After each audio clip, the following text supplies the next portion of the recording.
નમસ્કાર વિદ્યાર્થી મિત્રો, આજે આપણે ધોરણ 10 માં લેક્ચર નંબર 8 જોવાનો છે, જે આપણું ચેપ્ટર ચાલે છે પૃષ્ઠફળ અને ઘનફળ, જેમાં આપણે અગાઉ સ્વાધ્યાય 13.2 ના પહેલા 2 દાખલા જોયા હતા. આજે આપણે જોવાના છે 3 થી લઈને 5 દાખલા.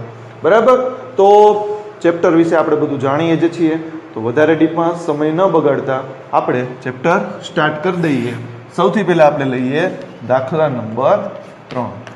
તો સૌથી પહેલા જોવો, નીચે રકમમાં આપણને શું કીધું છે કે ગુલાબ જાંબુ તેના કદના 30% જેટલી ખાંડની ચાસણી છે. કે ગુલાબ જાંબુમાં જે એનું કદ એટલે કે એનું ઘનફળ જે હોય એનો 30% ભાગ ખાંડની ચાસણીનો છે. દરેક ગુલાબ જાંબુનો આકાર નળાકારના બંને છેડે અર્ધગોલક લગાવ્યા હોય તેવો છે. તો આપણે અહીંયા આકાર દોરતા જઈએ એટલે ખ્યાલ આવતો જાય કે ભાઈ નળાકાર છે, એના આ એક નળાકાર છે, એના બંને છેડે આવા અર્ધગોલક લગાવ્યા હોય તેવો એક ગુલાબ જાંબુનો આકાર આપ્યો છે. તેની કુલ લંબાઈ 5 સેમી અને વ્યાસ 2.8 સેમી છે. કુલ લંબાઈ એટલે કે અહીંયાથી એની માપ કરીએ તો આ 5 સેમી લંબાઈનો એની લંબાઈ આપેલી છે 5 સેમીની, અને એનો જે વ્યાસ છે, આ જે ભાગ છે એ 2.8 સેમીનો આપેલો છે. તો આવું આપણને કીધું છે. તો આવા 45 ગુલાબ જાંબુમાં આશરે કેટલી ખાંડની ચાસણી હશે તે શોધો. હવે ધ્યાન અહીંયા બધાનું, આપણી પાસે આટલો ડેટા છે, ગુલાબજાંબુ છે, એની વ્યાસ આપ્યો છે, વ્યાસ ઉપરથી આપણે એની ત્રિજ્યા તો ઝડપથી ગોતી જ શકીએ. તો વ્યાસ આપણને આપેલો છે 2.8 સેમી, માટે એની ત્રિજ્યા થઈ જશે 1.4 સેમી. ત્યારબાદ એની કુલ લંબાઈ આપેલી છે, એમાંથી વચ્ચે નળાકાર છે એટલે આપણે ઊંચાઈની તો જરૂર પડવાની જ છે. તો પહેલાં આપણે ઊંચાઈ પણ ગોતી લઈએ. તો આપણે જોઈએ છે નળાકારની ઊંચાઈ, જેને આપણે કહીએ છીએ h.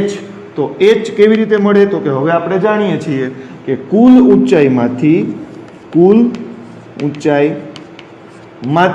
આપણે ત્રિજ્યા બાદ કરી એટલે આપણને જે હાઈટ છે એ મળતી હતી. પણ અહીંયા તમે જુઓ તો અહીંયા નીચે પણ એક અર્ધગોલક છે, એટલે એક ત્રિજ્યા આ પણ ગણાશે, એક અહીંયા અર્ધગોલક છે એટલે ઉપરની ત્રિજ્યા પણ ગણાશે. એટલે ઉપરની ત્રિજ્યા નીકળી જશે, નીચેની ત્રિજ્યા નીકળી જશે, એટલે હકીકતમાં 2 ત્રિજ્યા નીકળશે. એટલે એમ કહેવા જઈએ તો વ્યાસ નીકળી જશે, ને વ્યાસ કેટલો હતો? 2.8. તો વ્યાસ છે એ બાદ કરી દઈએ આપણે, અહીંયા લખી નાખીએ ડાયરેક્ટ વ્યાસ. અહીંયા તમે 2 ત્રિજ્યા લખો કે અર્ધગોલકની 2 ત્રિજ્યા લખો, કાંઈ પણ આપણે લખી શકીએ છીએ. તો કુલ ઊંચાઈ આપણી પાસે છે 5 સેમીની, વ્યાસ આપણી પાસે છે 2.8 સેમી, અને 5 માંથી આપણે 2.8 બાદ કરીએ એટલે વધશે 2.2 સેમી. આ આપણને મળી ગયો h. ચાલો, આટલો ડેટા આપણે આવી ગયો. હવે વાત કરી છે કે ચાસણી છે ને 30% જ છે. એ વાતને અત્યારે આપણે સાઈડ કરી દઈએ. આપણે એવું વિચારીએ કે ભાઈ 100% ચાસણી છે. શું કામ આવું વિચારીએ છીએ? તો કે એનાથી દાખલો સહેલો થઈ જશે. કેવી રીતે? તો કે અત્યારે જો તમે પર્સન્ટેજ, જો અહીંયા ટકાવારી સાથે આવી, ટકાવારીને જરીક આપણે ગૌણ કરી દઈએ તો દાખલો શું બની જાય કે ભાઈ આમાં 100% ચાસણી ભરવી છે, તો એનું માપ કેટલું? બસ આવો દાખલો થઈ જાય, સાવ સિમ્પલ દાખલો થઈ જાય. તો પહેલાં આપણે 100% માટે કામ કરી લઈએ, પછી એના 30% આપી દઈશું. બરાબર, 100% ચાસણી માટે કામ કરી દઈએ, ત્યારબાદ આપણે એના 30% ગોતી લઈશું. રેડી? ચાલો, તો સૌથી પહેલાં આપણે 30% માટે કામ નથી કરવું, 100% માટે કરવાનું છે. તો સૌથી પહેલાં આપણે 100% ચાસણી ભરવી છે, મતલબ આપણે શું ગોતવું પડે? એનું ઘનફળ. તો આપણે ગોતી લઈએ 45 જાંબુનું ઘનફળ. 45 જાંબુનું કુલ ઘનફળ. આપણે એક સાથે 45 લઈ લેવા છે. બરાબર, એક એક અલગ કરવાની જરૂર નથી. 45 જાંબુનું આપણે એક સાથે ઘનફળ ગોતી લઈએ. તો તમે જોઈ શકો છો 45 ગુણ્યા જાંબુ. જાંબુનો આકાર કેવો છે? તો કે એમાં એક નળાકાર છે પ્લસ 2 અર્ધગોલક છે. એક નળાકાર છે અને બે અર્ધગોલક છે. કાંઈ વાંધો નહીં. તો 45 આપણે એમને એમ રાખીએ. નળાકારના ઘનફળનું સૂત્ર થશે πr²h અને બે અર્ધગોલકનું ઘનફળ થશે 2/3 πr ઘન. આવું એનું સૂત્ર થઈ જશે. હવે તમે જુઓ તો આમાંય πr² છે, આમાંય πr² છે, એને આપણે 12 લઈ લઈએ એટલે 45 ગુણ્યા πr² છે એ 12 આવી જશે. અહીંયા વધશે h વત્તા 2 દુ 4 છેદમાં 3 પાઈ 12 છે, 3 r હતા એમાંથી 2 12 છે, 1 r અંદર વધે છે એ આર્યું. બરાબર છે. ત્યારબાદ હવે આપણી પાસે બધી કિંમત છે મૂકતા જઈએ. પાઈ એટલે 22/7 r આપણી પાસે ત્રીજી r આપણી પાસે છે 1.4 એટલે કે આપણે એને લખીએ 14/10 14/10. ત્યારબાદ કૌંસમાં h પણ આપણને મળી ગયો છે 2.2 સેમી એટલે કે હવે આપણે એને લખશું 22/10 વત્તા 4/3 અને r આપણી પાસે છે 14/10. ચાલો તો જ્યાં છેદ ઉડતા હોય ત્યાં છેદ આપણે ઉડાડી દઈએ. તો એક છેદ ઉડાડાય 7 દુ 14. બાકી બધું ભલે રહ્યો ત્યારે 45 આ 22 દુ 44 એને ગુણ્યા સામે 14 અને અહીંયા 10 10 100. સામે જોઈએ તો અહીંયા આપણે લેવો પડશે લસા કારણ કે અહીંયા થઈ જશે 10 તેરી 30 તો અહીંયા પણ આપણે 30 લાવવા છે તો આપણે લસા લઈ લઈએ 30. તો આને 3 વડે ગુણવા પડે તો અંશને પણ 3 વડે ગુણવા પડશે. 22 3 થઈ જશે 66 વત્તા 14 4 56. ચાલો તો હવે અહીંયા 45 અહીંયા 44 અહીંયા 14 છેદમાં 100 બધું એમને. અહીંયા આપણે સરવાળો કરીએ તો 6 ને 6 12 વધી ચડે 1 6 ને 6 12 122 થઈ જશે અને છેદમાં વધ્યા 30. તો હવે આપણે છેદ ઉડાડવા હોય તો હજી આપણે છેદ ઉડાડી શકીએ છીએ. તો અહીંયા થશે 15 તેરી 45 15 તેરી 45 અહીંયા થઈ જશે 10 તેરી 30. તો હવે છેદ ન ઉડાડાય. હવે જે આપણી પાસે માપ આવ્યું છે એને આપણે એમને આગળ વધારતા જઈએ. તો આ આવી ગયું આપણા 45 જાંબુનું ઘનફળ. તો અહીંયા આપણી પાસે થઈ ગયું તેથી 45 જાંબુનું ઘનફળ બરાબર 45 જાંબુનું ઘનફળ થઈ જશે 15 ગુણ્યા 44 ગુણ્યા 14 15 ગુણ્યા 44 ગુણ્યા 14 ગુણ્યા 122 અને છેદમાં વધશે 10 110 1000.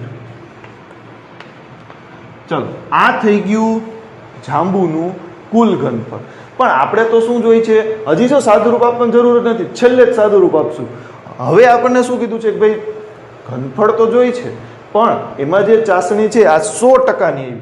એમાં ચાસણીનો ભાગ કેટલો છે 30% જ છે. તેથી આપણે લઈએ કે તેથી હવે ખાલી આપણે ચાસણીનું ઘનફળ લેવું. આ કુલ જાંબુનું ઘનફળ હતું એમાંથી હવે આપણે મેળવી લઈએ ચાસણીનું ઘનફળ. તો ચાસણીનું ઘનફળ છે 30%. કેટલું છે 30%. કુલ ઘનફળના 30%. કેવી રીતે મળે તો કે સાવ સહેલું છે. કુલ ઘનફળ છે 15 ગુણ્યા 44 ગુણ્યા 14 ગુણ્યા 122 ના છેદમાં 1000 છે. તો 30% એટલે કે એ થાય 30/100.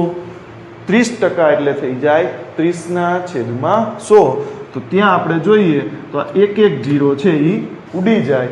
તો હવે ઉપર ખાલી ગુણાકાર કરી અને નીચે આપણે 4 પોઈન્ટ ખસેડવાનું થાય. દાખલો પૂરો થઈ ગયો.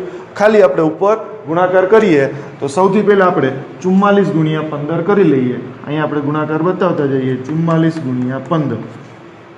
તો તમે જોઈ શકો છો કે 4 એકા 4 4 એકા 4 4 પંચા 20 4 પંચા 20 ને 2 22. અહીંયા આપણે પેલા 0 મૂકશું બરાબર. પછી પેલા 2 રકમ છે એટલે 0 પછી 1 4 4 1 4 4 4 5 આ 20 4 5 20 ને 2 આ 22 એટલે 0 4 ને 2 6 4 ને 2 6 એટલે આલો ગુણાકાર આવી ગયો 660. હવે 660 એને ગુણ્યા આપણે કરી નાખીએ 14 660 એને ગુણ્યા કરી નાખીએ 14 તો 0 1 0 0 1 6 6 1 6 6 પછી 4 0 0 6 4 24 6 4 24 ને 2 26 0 4 6 6 12 ના 2 વધી 1 6 ને 3 9. તો હવે આપણી પાસે આવી ગયા 9240. તો અહીંયા સુધીનો ગુણાકાર આપણી પાસે છે 9240. હવે આ બેનો ગુણાકાર કરી નાખીએ 122 ગુણ્યા 3 122 એને ગુણ્યા 3 કરી નાખીએ 3 દુ 6 3 દુ 6 3 એકા 3 366. તો હવે આપણે ખાલી એક ગુણાકાર કરવાનો છે 9240. અહીંયા આપણે લખતા જઈએ સાથે સાથે 9240 અહીંયા વૈધા 9240 ગુણ્યા આ બેનો ગુણાકાર આવ્યો 366 બરાબર છે. અને છેદમાં આપણી પાસે છે 3 ને 1 4 0 1 2 3 4 તો પાછો 1 1 0 અહીંયાથી ઉડી જશે.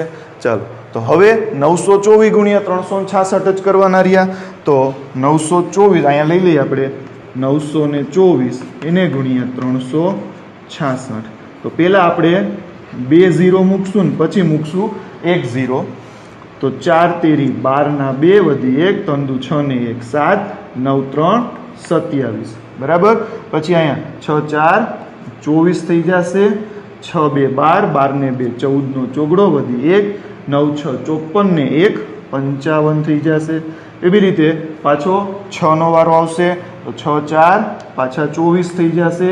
પછી 6 2 12 12 ને 2 14 નો ચોગડો વધી 1 ચડશે 9 6 54 ને 1 55. તો આનો આપણે સરવાળો કરતા જાય એટલે અહીંયા વધશે 4 4 ને 4 8 પછી અહીંયા 5 ને 4 9 10 ને 1 11 નો એકડો વધી આની ઉપર ચડશે 1 5 ને 5 10 10 ને 7 17 ને 1 18 નો આઠડો એની ઉપર વધી ચડશે 1 7 ને 5 12 12 ને 1 13 નો ત્રગડો એની ઉપર વધી ચડશે 1 2 ને 1 3 અને છેદમાં છે 3 0. તો 3 આંકડા પછી પોઈન્ટ ખસે એટલે આપણો જવાબ આવશે 338 સેમી ઘન.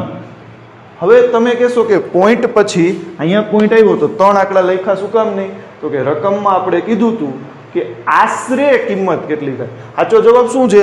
338.184 સેમી ઘન. પણ આપણને જવાબ આશરે કીધો છે એટલે આપણે લખશું 338 સેમી ઘન. રેડી? તો હવે લઈએ આપણે દાખલા નંબર 4. ચાલો તો હવે લઈએ દાખલા નંબર 4. જો નીચે રકમમાં શું કીધું છે કે એક લાકડાનું લંબઘન પેન સ્ટેન્ડ 4 શંકુ આકારના છિદ્રોવાળું બનેલું છે. લંબઘનનું માપ 15 સેમી બાય 10 સેમી બાય 3.5 સેમી છે. છિદ્રવાળા ભાગની ત્રિજ્યા 0.5 સેમી છે અને ઊંડાઈ 1.4 સેમી છે. તો લાકડાના સ્ટેન્ડનું ઘનફળ શોધો. ચાલો તમે આકૃતિમાં પણ જોઈ શકો છો કે એક આ રીતનું લાકડાનું સ્ટેન્ડ આપ્યું છે. આપણે એને આગળથી જોઈએ તો આ રીતનું સ્ટેન્ડ થશે જેમાં આવી રીતે 4 શંકુ આકારના છિદ્રો છે.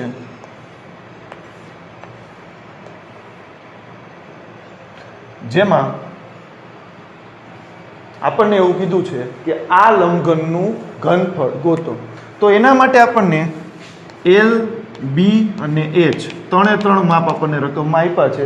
શું કીધા છે રકમમાં? 15 10 ને 3.5 15 સેમી 10 સેમી અને 3.5 સેમી આ પ્રકારનું સ્ટેન્ડ છે. ત્યારબાદ શંકુ છે એની ત્રિજ્યા એટલે કે R આપણને આપી દીધો છે 0.5 સેમી અને ઊંડાઈ જો શંકુની ઊંડાઈ એટલે કે આ ઊંડાઈ તો એને આપણે H કહેશું. ઊંડાઈ એટલે ઊંચાઈ થાય, ઊંડાઈ એ કહેવાય અને ઊંચાઈ પણ કહેવાય. અને એ આપણને આપી છે 1.4 સેમી. ચાલો આટલો ડેટા આપણી પાસે છે અને લંબઘનનું ઘનફળ કીધું છે. તો એકદમ સરળ દાખલો, સૌથી સહેલો દાખલો કહેવાય. શું કરવાનું છે? લંબઘનનું ઘનફળ ગોતી લઈ એમાંથી આ ચારે ચાર શંકુના કટકા નીકળી ગયા છે. જો એમાં સ્ટેન્ડ છે, આપણે આકૃતિમાં જોયું હતું કે વચ્ચે સ્ટેન્ડ છે, મતલબ બોલપેન વચ્ચે રહી શકે છે, મતલબ એટલી જગ્યા શું છે? ખાલી છે. ખાલી છે મતલબ નથી. તો ચાર શંકુ છે એ કાઢી નાખવાના છે. આખા લંબઘનમાંથી ચાર શંકુ નીકળી ગયા, દાખલો પૂરો થઈ ગયો. એકદમ સરળ. બીજું તમને પ્રશ્ન થાય, અહીંયા 2h છે તો એટલા માટે આને જે લંબઘનનો h છે એને આપણે સ્મોલ h કહી દીધો અને શંકુના h ને આપણે કેપિટલ H કહી દીધો. તો મતલબ આપણા દાખલાનો જે સ્ટ્રેટેજી છે એ કેવી હશે? તો કે એક લંબઘનમાંથી ચાર શંકુ કાઢી નાખવાનું, બસ આટલું જ કરવાનું છે. તો લંબઘનના ઘનફળનું સૂત્ર લંબાઈ ગુણ્યા પહોળાઈ ગુણ્યા ઊંચાઈ, ત્રણે ત્રણ વસ્તુ છે. શંકુનું 1/3 πr²h, 1/3 છે, પાઈ છે, r આપ્યો છે, h એ આપેલો જ છે. મતલબ બધી વસ્તુ છે. તો આપણે માત્ર સ્ટેન્ડનું ઘનફળ ગોતવું છે. તો સ્ટેન્ડનું ઘનફળ બરાબર કેવી રીતે મળે? તો કે લંબઘનમાંથી ચાર શંકુ શું કરશું આપણે? તો કે બાદ કરશું. તો લંબઘનનું શું ઘનફળ થાય? તો કે LBH -4 શંકુનું શું થાય? 1/3 πr² કેપિટલ H. આ ધ્યાન રાખવાનું. રેડી? ચાલો તો બધો ડેટા આપણી પાસે છે જ. લંબાઈ ગુણ્યા પહોળાઈ ગુણ્યા ઊંચાઈ એટલે કે 15 ગુણ્યા 10 ગુણ્યા 3.5 માઇનસ આ 4/3 પાઈ એટલે આપણને કાંઈ ન કીધા હોય તો 22/7 એને ગુણ્યા r આપણી પાસે છે 0.5 એટલે કે 5/10 5/10 બે વખત છે એટલે 5/10 અને કેપિટલ H આપણી પાસે છે 1.4 તો એને આપણે કહીશું 14/10. ચાલો તો હવે અહીંયા ગુણાકાર કરીએ તો 15 ગુણ્યા 10. એક કામ કરીએ કે અહીંયા 15 ગુણ્યા 10 અને આને 35/10 આપણે લખી શકીએ. ચાલો અહીંયા આપણે છેદ ઉડાડીએ તો તમે જોઈ શકો છો અહીંયાથી છેદ ઉડે 7 2 14. પછી એક છેદ અહીંયાથી ઉડે 2 5 10. તો એક છેદ અહીંયાથી ઉડે 5 5 ઉડી ગયા. પછી તો કે આપણે આવી રીતે પણ છેદ ઉડાડી શકીએ 5 2 10. બરાબર? તો હવે હજી એક છેદ આપણે ઉડાડવા હોય તો અહીંયા ઉડાડી દઈએ 11 2 22. હજી છેદમાં 10 છે, અંશમાં 11 4 છે અને હજી છેદમાં 3 પણ છે. તો છેદ ઉડાડવાની જરૂર હવે નથી એટલે ભલે રહી, આપણે છેદમાં આપણે 30 રાખી દઈએ. બરાબર? તો ચાલો અંશમાં કેટલા વધ્યા? તો કે 4 અને 11 એટલી વસ્તુ અંશમાં વધે છે એટલે 11 4 44 અને છેદમાં વધશે 3 અને 10 એટલે 3 10 30. રેડી? ચાલો અહીંયા આપણે સાદું રૂપ આપીએ તો જો આ 10 10 સીધે સીધા ઉડી ગયા. તો અહીંયા 15 ગુણ્યા 35 આપણે 35 ગુણ્યા 15 કરી દઈએ તો 0. પછી અહીંયા 5 1 5 3 1 3 5 5 25 5 3 15 ને 2 17 એટલે 5 7 ને 5 12 ના 2 3 ને 2 5. અહીંયા થઈ જશે 525 -44/30. હવે તો કે લસા લઈ લઈએ. અહીંયા છેદમાં 1 છે, આને 30 વડે ગુણી નાખીએ તો આને પણ આપણે 30 વડે ગુણવા પડશે.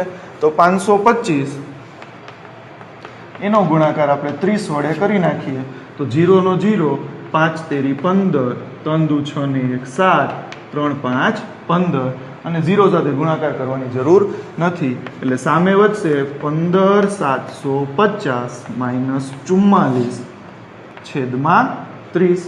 તો બાદ બાકી છે, બાદ બાકી કરી નાખીએ. આમાંથી આપણે 44 બાદ કરી નાખીએ તો અહીંયા 4 અને અહીંયા વધશે 10. 10 માંથી 4 જાય એટલે 6, 4 માંથી 4 જાય 0, 7 5 1 તો અહીંયા વધશે 15706 છેદમાં વધશે 30. બરાબર? ચાલો પેલા આને જવા દઈએ. હવે અહીંયા 3 ની ચાવી લાગુ પડે, ઉપર લાગુ પડે કે નહીં આપણે ચેક કરીએ. જો 5 ને 1 6, 6 ને 6 12, 12 ને 6 18 ને 1 19, તો 3 ની ચાવી લાગુ પડતી નથી, પણ આપણે ભાગાકાર 3 વડે કરવો પડશે. તો આ એક ભાગાકાર કરી નાખીએ, 15706 એનો ભાગાકાર કરીએ 3 વડે. 30 ની બદલે આપણે 3 વડે કરીએ છીએ, પછી આપણે 10 નું પોઈન્ટ ચડાવી દઈશું. બરાબર? તો 3 પંચા 15, ઉપરથી ઉતાર્યા 7, 3 દુ 6, 1 ઉપરથી ઉતાર્યા 10, 3 તેરી 9, 1 ઉપરથી ઉતાર્યા 6, 3 પંચા 15, પછી 1 વધશે, અહીંયા પોઈન્ટ, અહીંયા 0, 3 તેરી 9, પાછા 1 વધશે, 3 તેરી 9. આ રીતે કન્ટિન્યુ ચાલશે. તો અહીંયા આપણે જોઈએ તો 3 વડે ભાગાકાર કરતા 5235.33 અને ભાગાકાર 3 વડે થયો તો હજી છેદમાં 10 તો વધ્યા જ છે.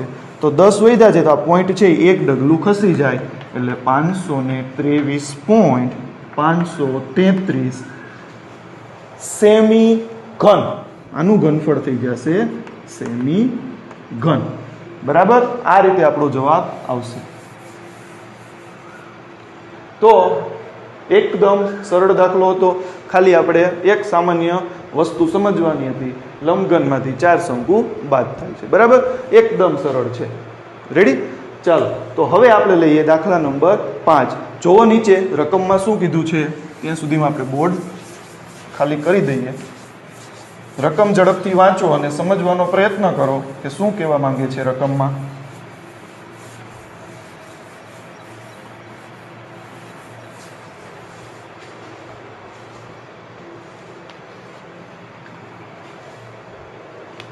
તો રકમમાં એવું કીધું છે કે એક વાસણ સ્વરૂપનું એક વાસણ ઊંધા શંકુ જેવું છે. ચલો, ઊંધા શંકુ જેવું છે એટલે કે આ રીતનું એક આપણી પાસે આવું વાસણ છે. આવું એક વાસણ આપણી પાસે છે. તેની ઊંચાઈ 8 સેમી અને ઉપરના ભાગની ત્રિજ્યા 5 સેમી છે. એટલે કે આની ઊંચાઈ આપી દીધી છે 8 સેમી અને ત્રિજ્યા આપી દીધી છે 5 સેમી. બે ડેટા આપણી પાસે છે. અને તે ઉપરની ધાર સુધી પાણીથી ભરેલું છે. ચલો, અહીંયા સુધી પાણીથી ભરેલું છે. આ પાણીથી ભરી દઈએ આપણે. તમે જોઈ શકો છો કે પાણીથી ભરેલું છે. જ્યારે વાસણમાં 0.5 સેમી ત્રિજ્યાવાળી ધાતુની ગોળીઓ નાખવામાં આવે, કે હવે આની અંદર શું થાય છે તો કે ધાતુની ગોળી છે. આ ધારો કે ગોળી છે ધાતુની, જેની ત્રિજ્યા છે 0.5 સેમી. આવી ગોળીઓ આની અંદર નાખવામાં આવે, આની અંદર નાખવામાં આવે તો 1/4 જેટલું ભાગનું પાણી બહાર નીકળી જાય. એટલે કે જેવી ગોળી તમે અંદર નાખો એવું, જો પાત્ર છે આખે આખું ભરેલું છે, તો તમે જેવો હાથ અંદર નાખશો પાણી ઢોરાઈ જશે. જેટલું પાણી ઢોરાણું હોય ને એટલું તમારા હાથનું ઘનફળ હોય. તો અહીંયા હાથની બદલે શું નાખી છે? ગોળી નાખી છે. તો જેટલું પાણી ઢોરાશે એ ઘનફળ કોનું હશે? ગોળીનું. કારણ કે જેટલું પાણી બહાર નીકળ્યું એટલી જગ્યા ગોળીએ રોકી હોય. ગોળી અંદર ગઈ અને જગ્યા કરી, જગ્યા રોક કરવા માટે એને પાણીને બહાર કાઢ્યું, તો ચોથા ભાગનું પાણી બહાર નીકળી ગયું. મતલબ આપણે એવું કહી શકીએ કે ધાતુની ગોળીનું ઘનફળ કેટલું થાય તો કે જેટલું પાણી બહાર નીકળ્યું, કારણ કે એને અંદર આવ્યા એટલે પોતાની જગ્યા કરી, જગ્યા કરવા માટે ધાતુનું જે પાત્ર છે આપણી પાસે એમાંથી પાણી છે બહાર કાઢી નાખ્યું, તો જેટલું પાણી બહાર નીકળ્યું એટલું એનું ઘનફળ હોય. તો આપણે એવું કહી શકીએ કે ધાતુની ગોળીઓનું ઘનફળ કેટલું થાય તો કે પાત્રના ચોથા ભાગ જેટલું છે, આવું આપણે કહી શકીએ. કારણ કે એ શું કીધું રકમમાં કે ચોથા ભાગનું પાણી જે બહાર નીકળી ગયું, મતલબ જેટલું પાણી બહાર નીકળ્યું એટલી જગ્યા ગોળીએ રોકેલી છે. બરાબર? એકદમ વ્યવસ્થિત સમજાઈ જાય એવી વસ્તુ છે. તો હવે આગળ શું કીધું છે તો વાસણમાં નાખેલી ધાતુની ગોળીઓની સંખ્યા કેટલી? આ ચોથા ભાગનું પાણી બહાર નીકળ્યું તો અંદર કેટલી ગોળી નાખી હશે, આવો પ્રશ્ન છે. તો ધારી લેશું આપણે કે n જેટલી ગોળી નાખી છે. ધારી લઈએ કે ધારો કે પાત્રમાં n જેટલી ગોળીઓ છે. તો આપણે લખવું હોય તો એવું લખી શકીએ કે n જેટલી n ગુણ્યા આ ગોળીઓનું ઘનફળ એ કેટલું થશે તો કે જે પાત્ર છે, પાત્રના જે ઘનફળ છે એના ચોથા ભાગનું થશે. પાત્રનું જે ઘનફળ છે એના ચોથા ભાગનું થશે. આ n જેટલી ગોળી અંદર ગઈ ત્યારે ચોથા ભાગનું પાણી બહાર નીકળી ગયું પાત્રમાંથી. તો એ ગોળી કેટલી નાખી તો કે n જેટલી નાખી. તો n જેટલી ગોળી અંદર નાખો તો પાત્રમાંથી ચોથા ભાગનું પાણી બહાર આવી ગયું. તો એ n જેટલી ગોળીનું ઘનફળ થાય કેટલું? પાત્રના ચોથા ભાગ જેટલું. તો બસ એ જ વસ્તુ મેં લખી છે કે ભાઈ n જેટલી ગોળીનું ઘનફળ બરાબર પાત્રના ઘનફળનો ચોથો ભાગ. રેડી? તો ચાલો, ગોળી એટલે શું છે તો કે આપણો ગોલક છે. ગોળી એટલે શું થશે? ગોલક. તો ગોલકનું ઘનફળ શું થાય તો કે 4/3 પાયાર ઘન. પાત્ર, પાત્ર કેવું છે તો કે શંકુ આકારનું. તો શંકુ આકારના પાત્રનું ઘનફળ શું થાય તો કે 1/3 ગુણ્યા પાયાર સ્ક્વેર h અને છેદમાં 4 છે એ એમને રાખીએ. હવે એક વસ્તુ કરી લઈએ, આ જે પાત્ર છે ને એને આપણે કેપિટલ R વડે દર્શાવીએ એની ત્રિજ્યાને. શું કામ તો કે 2 R થઈ રહ્યા છે. જો એક R અહીંયા પણ છે, એક R અહીંયા પણ છે, એટલે બે ભેગા ન થાય માટે આપણે એને અલગ કરી દઈએ. બરાબર? જે આની ત્રિજ્યા છે 5 સેમી એને આપણે કેપિટલ R દર્શાવી દઈએ. આની ત્રિજ્યા છે 0.5 સેમી તો એને આપણે સ્મોલ r દર્શાવી દઈએ. રેડી? તો આટલી વસ્તુ સમજાઈ ગઈ છે. હવે માત્ર n ની વેલ્યુ ગોતવાની છે, બાકી બધું આપણી પાસે છે. જો પહેલા તો આ પાઈ પાઈ બે બાજુથી ઉડી જાય. બરાબર? તો હવે અહીંયા વધશે n ગુણ્યા 4/3 સ્મોલ r એટલે નાના ગોલકની ત્રિજ્યા 0.5 એટલે આપણે લખશું 5/10 5/10 5/10 બરાબર. સામેની બાજુ ઘન છે એટલે 3 વાર લખવું પડે. સામેની બાજુ 1/3 ગુણ્યા કેપિટલ R શું છે તો કે 5. કેટલી વાર લખશું તો કે 2 વાર. અને ઊંડાઈ h એટલે ઊંડાઈ અથવા તો ઊંચાઈ કેટલી છે તો કે 8 અને એના છેદમાં કેટલા છે તો કે 4. 4 એમને એમ રાખશું. રેડી? ચાલો પેલા છેદ ઉડતા હોય એ ઉડાડી દઈએ. તો અહીંયા આપણે 5 દુ 10 5 દુ 10 પછી અહીંયાથી 2 દુ 4 અને આ 2 2 ઉડી ગયા. તો હવે તમે આ બાજુ કેટલું વધ્યું તો કે 1 વધ્યો n એને ગુણ્યા આ બાજુ વધ્યા માત્ર 5 એનો છેદ ઉડાડી જ નાખીએ આપણે 5 દુ 10. તો અંશમાં છે એ કાંઈ વસ્તુ વધતી નથી એટલે 1 વધશે. ચાલો છેદમાં જો અંશમાં બધું પૂરું કરી નાખ્યું આપણે. છેદમાં વધ્યા 3 અને 2 એટલે 3 દુ 6 વધ્યા. હવે સામેની બાજુ આપણે છેદ ઉડાડીએ. અહીંયા જુઓ તો આપણે ઉડાડી શકીએ 4 દુ 8. બરાબર? તો હવે બીજું કઈ છેદ ઉડતા નથી. તો છેદમાં વધ્યા અહીંયા 3, છેદમાં વધે 3, ઉપર 5 5 25 25 દુ 50 અંશમાં વધ્યા 50. ચાલો રેડી? હવે ગોળીની સંખ્યા એટલે કે n જ આપણે ગોતવાનો છે. આપણે કીધું ને ગોળીની ધારો કે પાત્રમાં n જેટલી ગોળી છે તો n ગોતવાનો છે. આ ભાગાકારના 6 સામે ગુણાકારમાં વયા જાય તો n બરાબર 50 ગુણ્યા 6 છેદમાં વધ્યા 3. એ તો હતા જ 6 મોકલી દીધા ઉપર તો છેદ ઉડી જાય 3 દુ 6 એટલે n બરાબર 50 દુ 100. તેથી પાત્રમાં 100 ગોળીઓ નાખવામાં આવી. તેથી આપણે કહી શકીએ કે આપણી પાસે જે પાત્ર છે એમાં 100 જેટલી ગોળી નાખી જેથી કરીને પાત્રના ચોથા ભાગનું પાણી બહાર નીકળી ગયું. રેડી? તો આજના લેક્ચરમાં આપણે આટલું રાખીએ છીએ. જો આખા લેક્ચરમાં કાંઈ ન સમજાણું હોય, કાંઈ પણ પ્રશ્ન હોય તો મને કમેન્ટ બોક્સમાં કમેન્ટ કરી શકો છો. નેક્સ્ટ લેક્ચરમાં આપણે સ્વાધ્યાય 13.2 પૂરું કરી નાખશું. 3 દાખલા બાકી છે. જો આપણે એકસાથે જાજા બધા દાખલાઓ નથી લઈ રહ્યા જેથી કરીને તમને ધીમે ધીમે સમજવાની મજા આવશે. બરાબર? તો ચાલો આજે આપણે આટલું રાખીએ છીએ. આભાર. જય હિન્દ, જય ભારત.